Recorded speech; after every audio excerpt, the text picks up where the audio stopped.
Hello বন্ধুরা, আজকে আমি তোমাদের সাথে এই মেকআপ লুকটা শেয়ার করছি। এই মেকআপ লুকটা ক্রিয়েট করা খুবই সহজ। এই মেকআপ লুকটা ক্রিয়েট করতে আমি বেশি কিছু প্রোডাক্ট ইউজ করিনি।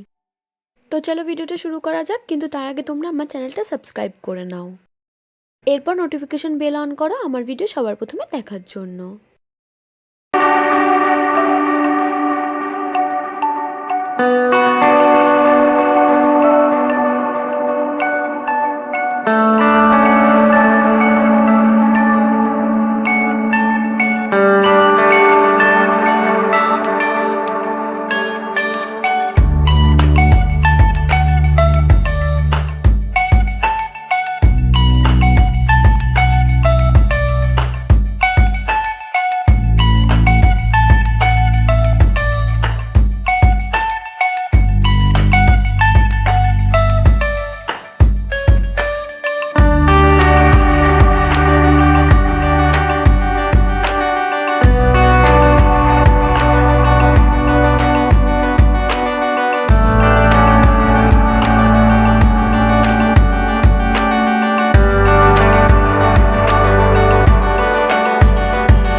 তো বন্ধুরা, এটা ছিল আজকের ভিডিও। যদি তোমাদের এই ভিডিওটা ভালো লেগে থাকে তাহলে আমার চ্যানেলটা সাবস্ক্রাইব করো আর এই ভিডিওটাতে লাইক, শেয়ার অ্যান্ড কমেন্ট করো।